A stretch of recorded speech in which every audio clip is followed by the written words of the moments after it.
Katrina. You're watching Dante's Boxing Nation.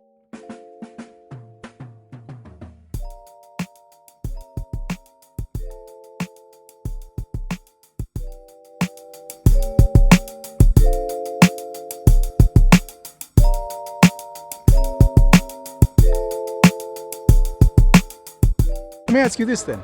If not Devin, what's a bigger fight than Devin in your opinion? Is it Lomachenko? Is it Tank? No, I think it's Tank. It's Tank. Because Lopez beat Lomachenko. Lopez beat Comey. So, yeah, it'd be Tank, but then again, Ryan Garcia too. He's got a big following, so if he can get a nice good win, maybe early January, ASAP, and look good, then he can be in the mix. Why do you feel like I need to look exciting or whatever the case may be? Why not just make it happen for all the belts no matter what? Oh no, we're gonna do that. Good. As long as If it make, it gotta as make long as sense. it makes sense. No, of course. And I know you already said you come to Charlotte. So that's beautiful because I've had I'll fight really, you on Jupiter if I got to. Look, hey, I told Eddie if someone pulls out, I'll fight this weekend.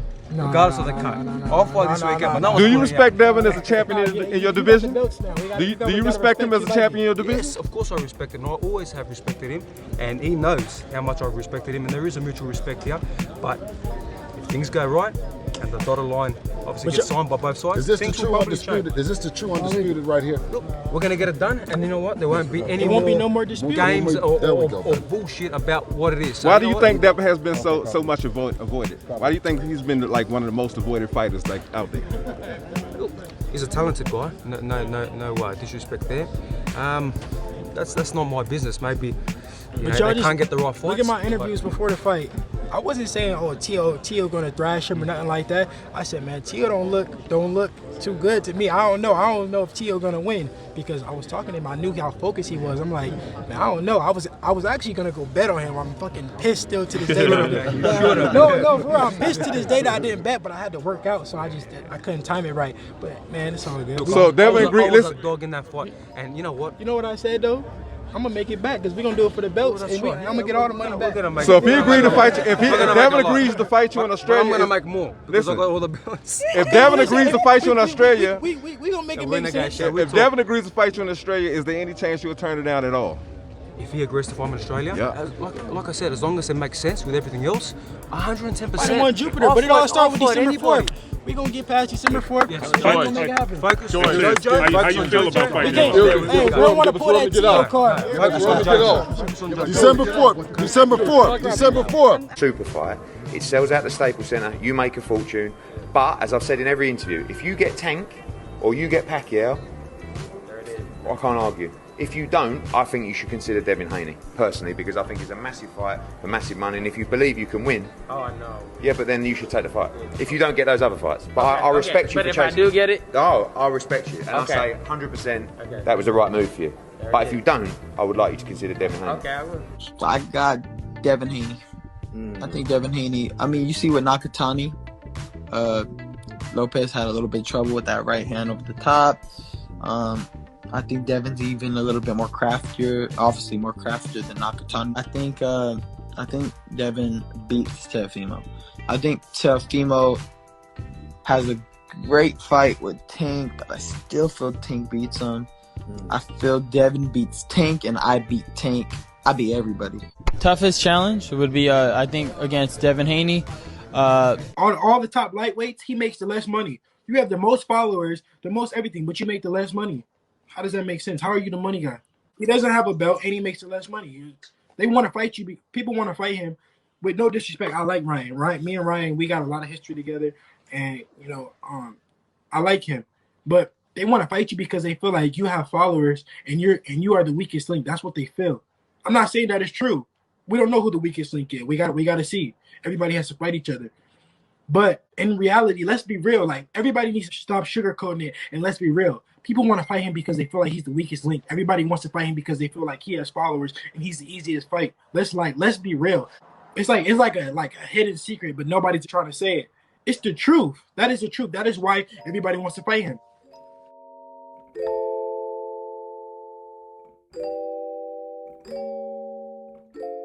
And that right there, guys, is exactly why everyone wants to fight Ryan Garcia, including George Kambosos, which shocked me when he included Ryan Garcia's name in terms of quote unquote bigger fights than Devin Haney. Bigger than Devin Haney. Now understand something, guys. When he includes Gervonta Tank Davis's name, there's no doubt about it. It would be far more easier for Kambosos to justify avoiding Devin Haney if he takes the Tank fight next. Dante's Boxing Nation, what's going on, guys? So immediately following George Kambosos' big win over Teofimo Lopez, Ryan Garcia, he comes out of nowhere, goes to his Twitter account or one of his social media accounts, and he says George Kambosos will be his next fight. No one took this serious. No one has been talking about Ryan Garcia. His buzz has completely died out. He went on to the Mike Tyson show and promised Mike Tyson he was fighting against Gervonta Tank Davis next. Then he announced he was fighting Manny Pacquiao. His own promoter, Oscar De La Hoya, came out and he said that's not true at all. Ryan is just saying this for his Instagram. Then all of a sudden he gets ordered to fight Javier Fortuna for a title eliminator bout to fight the champion Devin Haney. Then he has an anxiety attack and temporarily retires from boxing. Right now, everyone is talking about George Kambosos versus Devin Haney for the undisputed title. And here George Kambosos is mentioning Ryan Garcia's name. I truly believe George Kambosos, he's trying to pull a Teofimo. He's trying to pull a Jojo Diaz. Once again, when Jojo Diaz was fighting in the title eliminator, that was supposed to be for Devin Haney's belt. But the first name that Jojo Diaz calls out is Ryan Garcia. Why? Because as Devin Haney put it, and everyone already knows this, Ryan Garcia is considered the weakest link in the bunch. In fact, I did a poll before Teofimo lost to George Kambosos. I asked the question, out of the big four, who will be the first person to lose? Ryan Garcia overwhelmingly got number one, and number two was Teofimo Lopez. So what they just said essentially is these are the two weakest links out of the four. You just heard Ryan Garcia in the clip that I played. He admitted that Devin Haney would be the most difficult fight, and clearly everyone feels this way.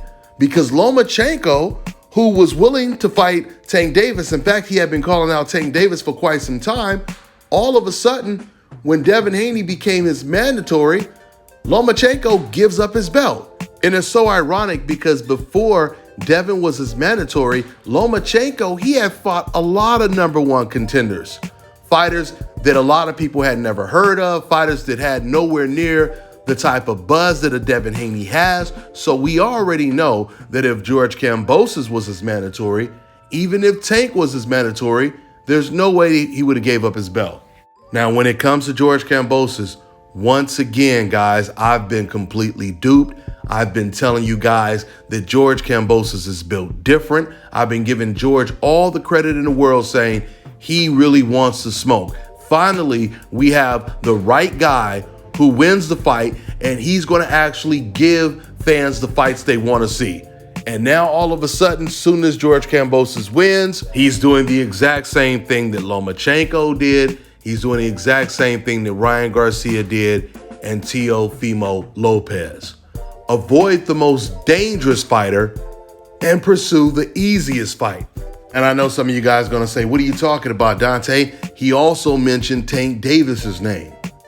If GK would have only mentioned Tank Davis' name, then it would have sounded a lot more believable when he says he's thinking about other opponents. But for you to put Ryan Garcia's name right next to Tank Davis' name in terms of a fight that's supposed to be bigger than a Devin Haney fight, it comes off like he's just using Tank Davis's name just like Ryan Garcia was using Tank Davis's name.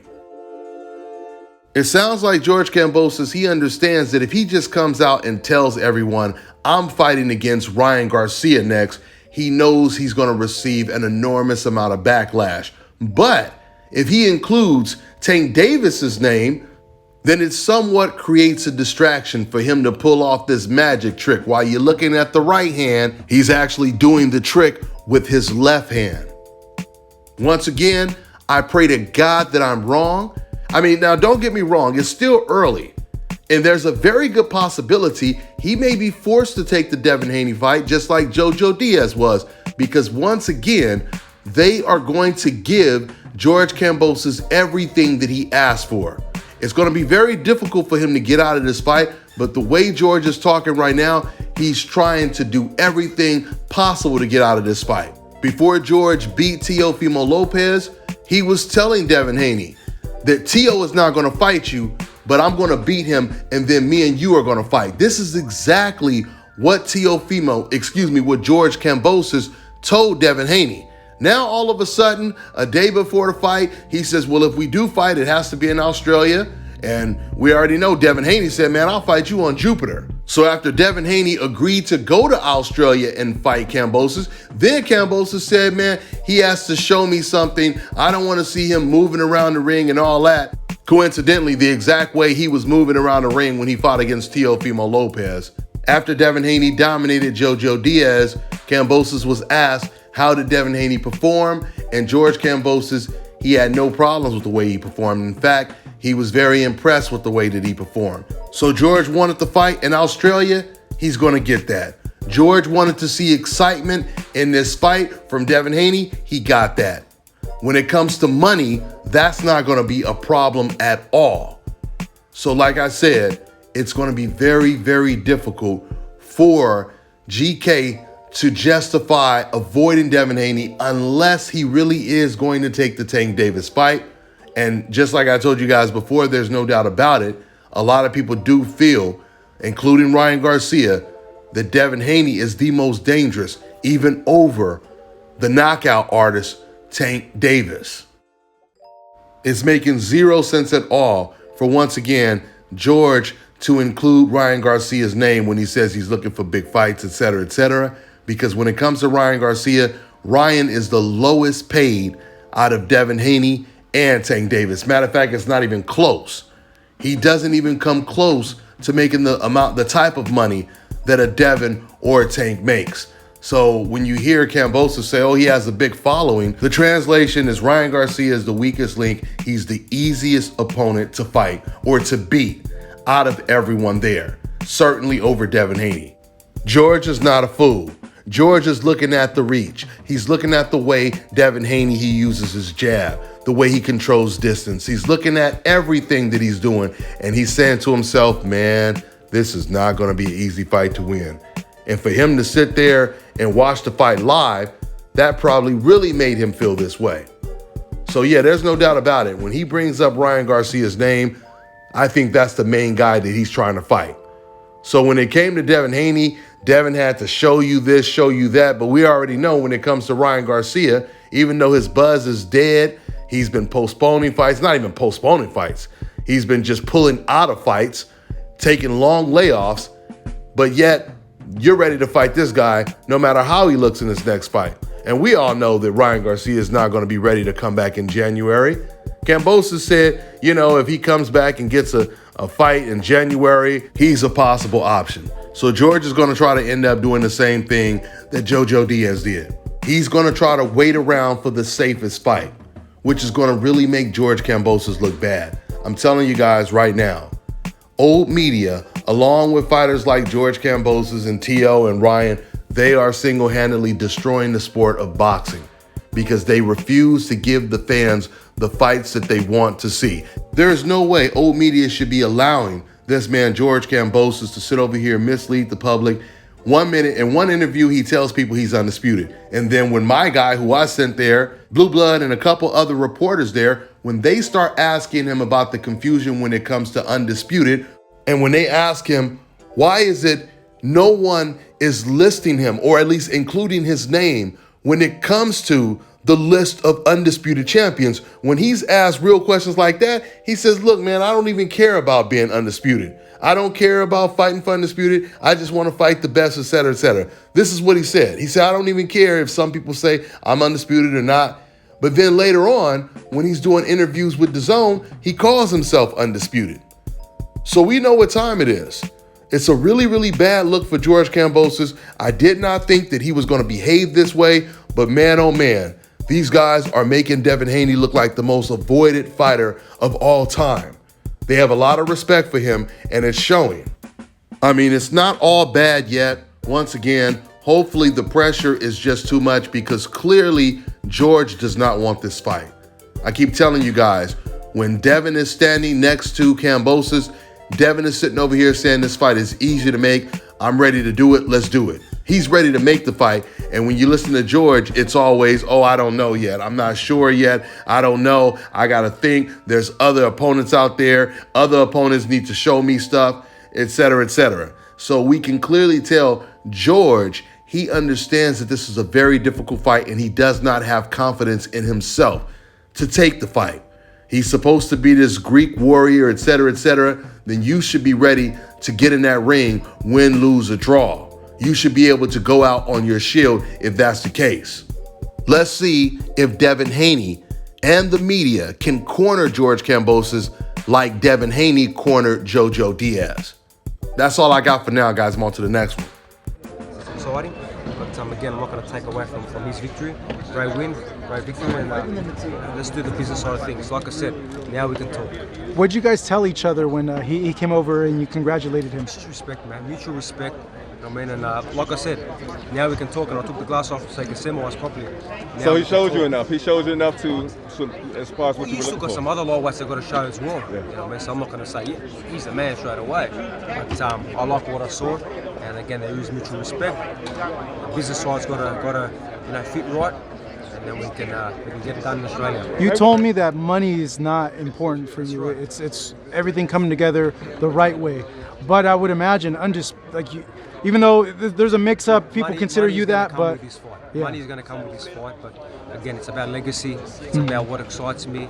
It's what I know it's going to excite the fight fans, and I know what's going to do great, in Australia. So there are still a lot of different things that Hey, what's I your want to thought? bring to the I'm sorry. table, and we'll go from there. But we'll see. I also try to go. I want to fight. I want to get in there right now. Based on 1 to 10, how likely do you think Devin is the next? I can't give a number right now. Yeah. There are so many obstacles still, but again, I love the fight. I want the fight. Like I said, now we can talk. So people can see my eyes. Fellas, I've got some great news for you. If you've lost your hair or have a receding hairline, the time has come when you can finally get your hairline back through a process called scalp micropigmentation. So here's how it works. It's a hair tattoo that replicates the look of your hair follicles when you have fully shaved it down. So to get this hookup, make sure you follow and contact my man Scalp Carolinas on Instagram. Contact them at 704-499-3471. And make sure you follow them on Instagram. All right, now check this out, guys. If you're looking to repair eczema scars, burns and bruises, dark spots and blemishes, then this right here is the perfect product for you guys. It's called Elo de Key Face and Body Oil. Athletes and top-ranking boxers, they're also using it after training to reduce swelling, inflammation, and to ease the pain. So get yours today. Go to elodekey.com, like them on Facebook, and follow them on Instagram.